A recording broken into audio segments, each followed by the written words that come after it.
La abuela que drogaba a sus nietos para fabricar la familia perfecta. De niño, todo me parecía normal porque así me lo enseñaron, lo que se repite cada semana se vuelve verdad. En casa de Nonna Teresa los domingos tenían ritmo propio. Después de la iglesia, la cocina, una caja de luz amarilla, ordenada al milímetro, olía a jabón, a pan recién tostado y a jugo de naranja recién exprimido. Ella tenía un ritual sagrado, alineaba a los nietos junto al mostrador, como si fuéramos piezas de cerámica esperando barniz. Éramos 5 en fila, yo, Luca, mi hermana Chiara, mis primos Mateo y Alessio, y la más pequeña, Sofía, en brazos de su mamá, con los pies colgándole como campanitas. Nonna abría un organizador de pastillas tan grande que parecía una cajita musical sin música, un arcoíris en compartimentos. Lo abría con ese chasquido suave de plástico que todavía puedo escuchar si cierro los ojos. Repetía, con su sonrisa de abuela perfecta, que eran vitaminas especiales para mantener sanos a mis tesoros. El gesto era tan natural en ella que nadie lo cuestionaba. Los adultos sonreían, acomodaban sillas, ponían manteles, nosotros, en fila, recibíamos nuestra porción de colores. Siempre me impresionó que no fueran iguales. Mateo y Alessio recibían cápsulas azules, brillantes, como canicas diminutas. Yo recibía unas rojas y blancas que se quedaban pegadas a la lengua si me distraía. Chiara recibía unos circulitos blancos, casi planos, que se deshacían rápido con el jugo. A Sofía le tocaba un gotero con líquido rosado que parecía jarabe de frambuesa. Nonna nos miraba con la firmeza de quien lleva décadas cuidando y sabe que los niños pueden hacer trampa, seguía cada movimiento con ojos de halcón hasta que tragábamos. Nadie se saltaba el ritual. Ahí es donde empezaba lo extraño, aunque entonces yo no tenía palabras para nombrarlo. 30 minutos después, como si alguien hubiera bajado un interruptor, cambiábamos. Mateo, que no podía quedarse quieto ni cuando dormía, se transformaba en un niño que podía terminar un juego de mesa sin levantarse ni una sola vez. Alessio, que siempre arrasaba con los juguetes de los demás, de pronto era generoso, paciente. Chiara, tan tímida que a veces contestaba con la cabeza porque la voz no le salía, se volvía parlanchina y segura, con chistes que hacían reír a los tíos. Sofía se quedaba tranquila, arrullada en un sueño suave, sin protestar por nada. Yo sentía algo que solo mucho después pude definir, una felicidad nublada, como si todo estuviera envuelto en algodón y el mundo dejara de pincharme. Nada me molestaba, nada me urgía, estaba bien, así de simple, así de peligroso. Los adultos elogiaban a Nonna Teresa con devoción. No sé qué haces, mamá, pero estos niños son ángeles aquí, decía mi papá, y todos asentían. Empezaron a preguntarle su secreto para manejar a tantos chicos de edades distintas sin gritos, sin peleas, sin el caos previsible de cualquier reunión familiar. Nonna respondía con esa humildad suya que parecía modestia y sentencia a la vez, es cuestión de rutina y cariño. Y la conversación seguía, el aceite chisporroteando en la sartén, el pan calentándose en el horno, las risas redondas de los grandes flotando sobre nosotros. Los domingos en lo de Nonna se convirtieron en leyenda. 8 cubiertos impecables para los adultos, vasos alineados por tamaño, servilletas dobladas como velas. Y nosotros, 5 niños calmos, jugando, compartiendo, sin berrinches ni carreras por el pasillo. La familia extendida celebraba lo bien criados que estábamos. Nadie preguntó por qué, justo allí, éramos distintos. Nadie preguntó por qué la quietud solo vivía los domingos amarillos de esa cocina. Yo tenía unos 8 años cuando empecé a notar que las vitaminas especiales eran distintas para cada uno, y mi curiosidad se prendió como fósforo. Me preguntaba por qué Mateo y Alessio tenían el mismo azul brillante, por qué Chiara siempre los circulitos blancos, por qué a mí me tocaban las rojas y blancas sin discusión, por qué Sofía el gotero rosado sin falta. Cada color parecía tener un destino, a ellos los calmaba, a mi hermana la volvía segura, a mí me envolvía en ese bienestar sin bordes. Hice preguntas pequeñas, si tenían sabores distintos, si esas eran mejores para el crecimiento o para los ojos, pero las respuestas de Nonna eran suaves y cerradas, como una puerta que se empuja y no cede. Con el tiempo, esa sensación tibia de los domingos empezó a significar algo más. A los 12, ya asociaba esa nube dulce con la idea de familia, la mesa servida, las voces de los tíos en el fondo, el olor a salsa, la luz filtrándose por las cortinas, la promesa de que nada iba a desbordarse. En el auto, de regreso a casa, cuando la nube se iba levantando y el mundo recuperaba su dureza cotidiana, me invadía un cansancio extraño, como si la semana entera cayera de golpe sobre mis hombros. Yo no pensaba la palabra dependencia, ni costumbre, ni falta, pensaba domingo. Y bastaba. La vigilancia de Nonna era parte del ritual. Nos miraba tragar, nos ofrecía el jugo para ayudar, revisaba con una sonrisa si la lengua quedaba limpia, palmeaba hombros, besaba coronillas. Lo hacía con ternura, sí, pero también con una precisión que ahora me da escalofríos recordar. Cada uno recibía lo suyo, sin error. Si Mateo se distraía, ella le tocaba el codo y él volvía al frente. Si Chiara dudaba, Nonna le susurraba que aquello era para que te sientas fuerte. Yo escuchaba para que te sientas bien y me rendía a ese pronóstico cumplido. También estaban los comentarios de los adultos, que reforzaban la magia. Aquí no hay peleas, qué bendición, qué ejemplo, así da gusto. Yo aprendí a leer en esas frases una medida de éxito. Si los grandes sonreían y el mantel quedaba limpio, entonces habíamos hecho lo correcto. El premio era la paz, una paz química, aunque yo todavía no lo supiera, una paz que venía con colores asignados y tragos de jugo de naranja. Durante mucho tiempo no se me ocurrió que aquello pudiera estar mal. ¿Cómo podría estar mal algo que traía silencio donde antes había ruido, que convertía los domingos en historias para recordar con cariño? Si algo chirriaba en el fondo, lo tapaban el olor a comida, el brillo del piso fregado, la idea de que en esa cocina amarilla estábamos a salvo de nuestros propios bordes afilados. Pero la curiosidad siguió creciendo. Empecé a fijarme en los frascos, en las etiquetas que asomaban cuando Nonna abría el cajón donde guardaba el organizador, en las letras diminutas que no alcanzaba a leer desde mi altura. Me di cuenta de que Mateo y Alessio casi siempre recibían sus cápsulas azules cuando habían llegado con energía de sobra, que Chiara recibía sus circulitos blancos más rápidos y había evitado hablarle a un tío.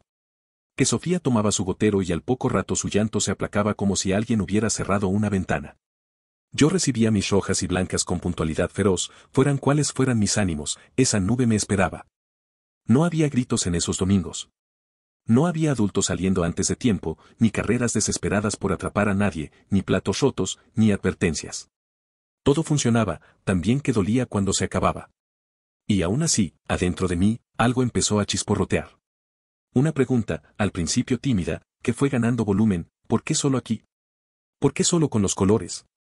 ¿Por qué si nuestros colores éramos otros? No era valentía lo que me empujaba, sino una mezcla rara de lealtad y temor. Yo amaba esos domingos, eran, de alguna forma, mi definición de familia. Pero empecé a querer saber qué había detrás del telón. Y con esa necesidad, sin decirle nada a nadie, empecé a planear lo que haría la próxima vez que Nonna me ofreciera mi pastilla roja y blanca. Tenía 11 años cuando la curiosidad me ganó la partida. Ese domingo, mientras Nonna alineaba las pastillas en el mostrador, decidí que iba a probar algo distinto. Fingí obedecer como siempre, tomé la cápsula roja y blanca, la llevé a la boca, bebí el jugo de naranja con un trago grande y asentí como si nada. Pero no la tragué. La escondí debajo de la lengua, sintiendo su forma extraña pegada contra la encía. El sabor amargo se mezclaba con la acidez del jugo y me costaba disimular, pero mantuve la cara tranquila hasta que Nonna se giró hacia la estufa. Esperé a que saliera de la cocina para empezar la cena y, con el corazón latiéndome en la garganta, escupí la cápsula en mi mano. Mis dedos temblaban. La observé bajo la luz amarilla, era igual a todas las demás que había tragado durante años, pero ahora, al verla fuera de mi cuerpo, me pareció más inquietante que nunca. Me acerqué a la ventana, la giré con cuidado y vi lo que nunca había imaginado, letras diminutas grabadas en el costado. Ahí estaba la verdad escrita en códigos que apenas entendía, nombres de laboratorios, siglas, palabras raras. Alcancé a leer algo como Ritalin y Maitiarón, palabras que no tenían nada de vitaminas. En ese instante, sentí un frío recorrerme la espalda. De pronto todo lo que había vivido cada domingo comenzó a encajar en mi cabeza como un rompecabezas oscuro. No eran vitaminas. No eran suplementos. Nonna nos estaba medicando. A partir de ese día mi mirada cambió. Empecé a observar con más detalle lo que pasaba después de cada dosis. Vi con claridad cómo Mateo y Alessio, siempre nerviosos e inquietos, se transformaban en chicos calmados gracias a esas cápsulas azules que, ahora lo sabía, eran medicinas para el TAA. Escuché cómo la timidez de Chiara desaparecía bajo el efecto de esas pastillitas blancas que parecían un ansiolítico o un antidepresivo. Miré a Sofía, apenas una niña pequeña, adormecida por ese jarabe rosado que seguramente no era más que un sedante disfrazado de medicina infantil. Y yo me daba cuenta de que lo mío era peor, aquella sensación de estar envuelto en algodón, de perder el filo de mis emociones, no era casualidad. Era el efecto de una sustancia que me borraba los bordes hasta dejarme dócil, sin protestas, sin resistencia. Con el tiempo, me obsesioné con descifrar su sistema secreto. Me di cuenta de que Nonna Teresa no improvisaba, tenía un método meticuloso. Los hiperactivos recibían calmantes. Los inseguros, algo que los volvía extrovertidos. Los desafiantes, medicinas que los aplacaban. los pequeños, líquidos que los mantenían dormidos o tranquilos.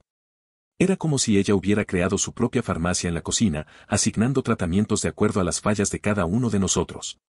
Y lo hacía con tanta convicción que resultaba imposible sospechar. Lo más perturbador era lo eficaz que resultaba. Esas cenas de domingo se habían vuelto legendarias, 5 niños perfectamente sentados, jugando y compartiendo sin conflictos, mientras los adultos brindaban y reían orgullosos de su familia ejemplar. Nadie cuestionaba nada porque todos estaban demasiado agradecidos con esa calma artificial. Nadie quería ver lo evidente, que la paz tenía un precio químico. Yo no dije nada. Guardé el secreto como si fuera un tesoro oscuro, convencido de que al hacerlo protegía a algo más grande que yo. Porque, al fin y al cabo, esos domingos eran los únicos momentos en que nuestra familia caótica parecía unida de verdad. No había gritos entre los adultos, ni peleas entre los niños, ni tensiones que arruinaran la velada. En ese universo controlado, todos éramos la versión que Nona quería de nosotros. Y yo temía destruirlo revelando la verdad. Sin darme cuenta, empecé a esperar con ansias esas pastillas. Cada semana aguardaba el momento de recibir mi cápsula roja y blanca, sabiendo que en media hora sentiría esa nube de serenidad. A los 12, ya no pensaba en las pastillas como en algo raro, sino como en la llave que abría la puerta a lo que más anhelaba, la sensación de amor, de unidad, de seguridad. El efecto se volvió, para mí, sinónimo de familia. Pero al final del día, cuando nos subíamos al coche y nos alejábamos de la casa de Nonna, todo se desvanecía. El efecto se iba apagando como una lámpara al quedarse sin batería, y la vida real regresaba con todo su peso. La ansiedad volvía, los problemas reaparecían, y el contraste era tan fuerte que el lunes se sentía como un castigo. Yo ya no sabía si esperaba los domingos por ver a la familia o por volver a sentir esa calma química. El ritual siguió repitiéndose semana tras semana, hasta que dejó de sorprenderme. Ya no me preguntaba qué eran esas cápsulas ni por qué mi abuela tenía tantas. Había aprendido a convivir con esa doble vida, de lunes a sábado éramos niños normales, caóticos, con berrinches, silencios incómodos y peleas tontas, pero los domingos, bajo la mirada de Nonna Teresa, nos convertíamos en la versión perfecta de nietos obedientes. Así pasaron los años. Yo me acostumbré a asociar esa calma con algo parecido al cariño. La nube química era, en mi mente adolescente, el sinónimo de familia feliz. Tal vez por eso nunca lo conté. No lo dije a mis padres, ni a mis primos, ni siquiera a Chiara. Callé porque me daba miedo romper algo que parecía funcionar. Tenía la sensación de que, si revelaba el secreto, la burbuja se rompería y volveríamos a ser solo un grupo de niños desordenados en medio de una familia llena de tensiones. Cuando cumplí 16 años, la rutina se detuvo abruptamente. Nonna Teresa murió y con ella terminó el ciclo de los domingos perfectos. En el funeral, entre coronas de flores y murmullos de consuelo, escuché a mi tía hablar con mi madre. Decía que, al limpiar el gabinete de medicinas de Nonna, había encontrado docenas de frascos de recetas con diferentes nombres, algunos con fechas de más de 20 años atrás. Frascos que nunca debieron estar allí, escondidos como reliquias. Ese comentario me atravesó como un rayo, no era solo mi imaginación, no era una exageración infantil. Había estado ocurriendo todo ese tiempo. Ya de adulto, la verdad se hizo todavía más evidente. Yo mismo tuve que enfrentar la ansiedad, aprender a lidiar con ella de formas sanas, sin atajos ni cápsulas que me nublaran. Fue entonces cuando entendí lo que Nonna había hecho en realidad, no nos daba medicinas al azar, sino que manipulaba nuestra química cerebral con precisión quirúrgica para crear la experiencia familiar que ella soñaba.